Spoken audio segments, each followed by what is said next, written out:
A couple weeks ago, I built a PC, but not just any PC, it was a PC with 3 specific requirements.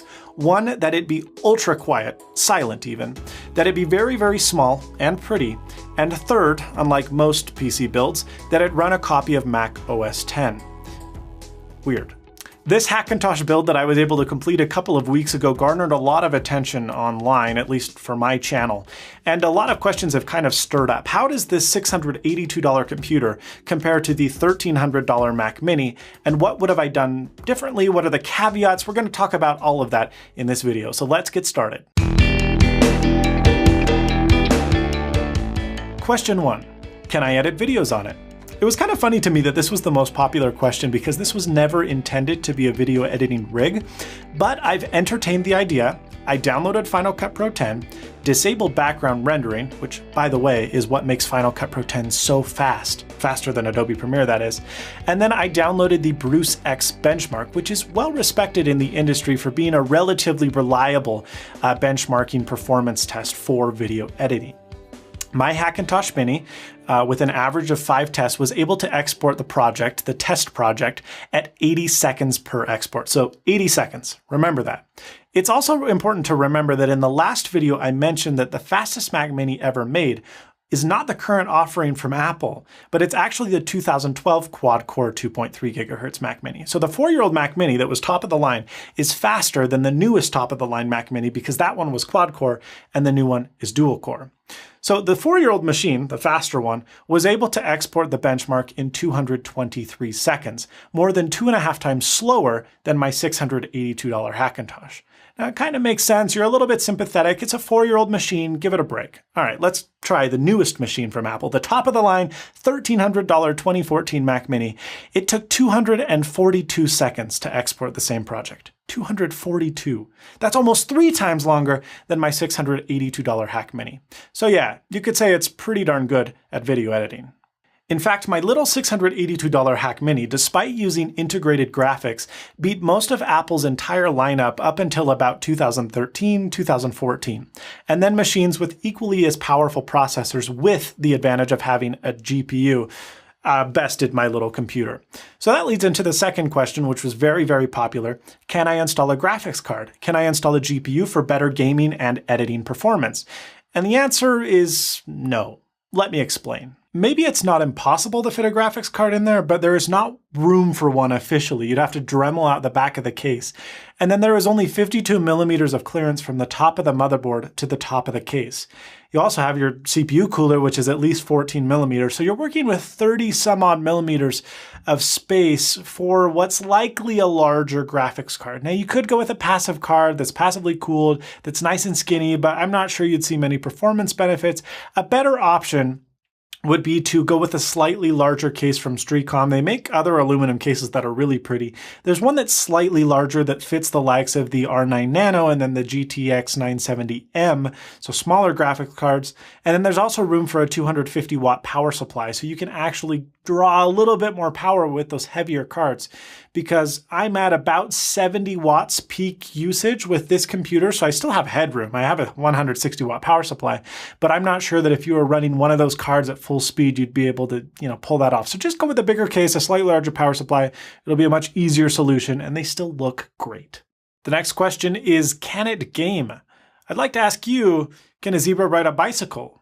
In all seriousness, this machine is not going to be able to play very many games at all because there is no GPU. I was able to play the likes of Keep Talking and Nobody Explodes with very good performance, but a potato could play that game just fine. One good example of how it really, really struggles is playing Hitman Absolution, which is a 4-year-old title running at 1080p resolution on the very, very lowest settings. I was only getting 10 to 12 frames per second with extreme screen tearing. Now, one might be able to surmise that part of this has to do with OS X. For whatever reason, titles don't work as well on macOS as they do on Windows.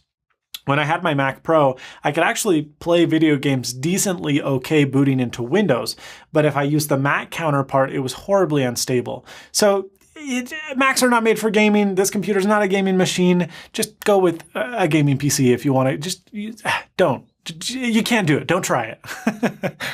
Can it handle a 4K monitor? Yes, it can. 2 actually.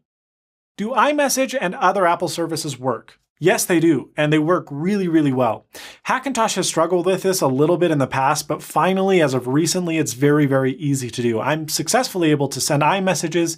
I can use all of Apple's services like handoff and continuity with my phone. I can even have Find My Mac enabled and find this computer via iCloud, though Find My Mac and iCloud do seem to think that my computer is an iMac. And technically, we faked that it is because the iMac 5K is the only computer Apple has that has a Skylake processor. So that's the trickery and wizardry involved. All of this stuff, by the way, included in the video description below. If you have any questions, check that out. If you need any parts, check that out. Everything is listed there. It's far more extensive than I could ever be, blah, blah, blah, blah, blah. Next question. Is there an SSD? If so, where's it mounted? Yeah, I did not clarify this very well last time, and I apologize. There is support for a lot of different drives. There are 4 spots to mount SSDs. So you could have 4 SSDs in there, or you could have 1 SSD and then 1 mechanical hard drive. And this board and many other boards actually even support M2 drives. So you can have a combination of drives inside. Power usage is not a problem because they're very low. You will need to, however, purchase an additional cable for your Pico PSU that provides power to 3 additional SATA devices. They're like $2 cables, not a big deal. Links in the description. But that is something you need to know if you plan on powering more than 2 drives. But yes, there is room. By the way, that awesome Snazzy Labs vinyl skin is made possible by Slick Wraps, and they know you hate ads, so theirs is only going to be 10 seconds. They don't just make vinyl skins for your gadgets, they make skins with Justin Maller art. They make real wood skins. They make real wood skins with Justin Maller art. Go to slickwraps.com for more. Now that it's built, what would you have done differently? That's actually a great question. In the beginning, I would have said, I wished I had gone with an unlocked processor and a motherboard that could have been overclockable, because at complete max power usage, I was only able to hit 68 watts, and it's a 160 watt power supply. So there's plenty of headroom for overclocking or more powerful processors, but I don't regret my choice. I mean, I don't need the additional power, so it's not something that I would have done. If you're building this and you're maybe considering using it as a video editing rig, maybe you should go with an i7 that could be overclocked. There is headroom, but for me, I'm really, really happy with the build. Gotta be honest. Sorry to disappoint. Isn't Hackintoshing illegal? Technically, yes, but it's about as illegal as jaywalking on a county road. Technically, you are breaking the end user license agreement that you sign with Apple when you buy their software, contrary to what a lot of people believe. When you purchase OS X or a Mac computer, you do not own the software. It's not yours. You can't do with it what you want. Part of the EULA states that you have the possibility to license the software from Apple, but only under their terms and conditions for an extended period of time. So you don't own Mac OS X. Sorry, you don't. Even though you think you might, even though you have the CD, not yours. You don't own it. You're licensing that software. And part of Apple's EULA, the end user license agreement, is that you will not tamper with the software, change the code, or install it on machines not authorized by Apple, aka ding, ding, ding, ding, ding, Hackintosh.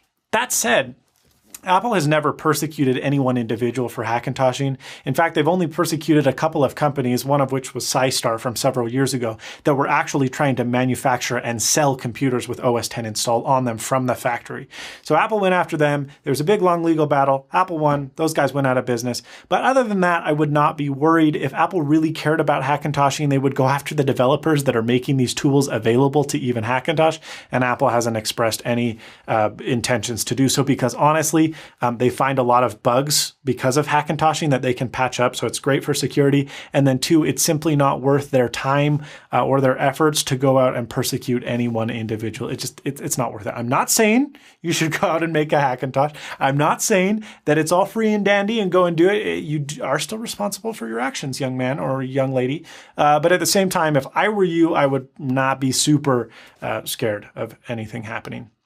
That's all for this video. Thank you so much for watching. If you liked it, I would appreciate a like. If you did not like it, there's that other button. If you want to watch more videos like this in the future, please subscribe for future videos from Snazzy Labs. And have a great day. Thank you so much for watching. And as always, stay snazzy. See you later, folks.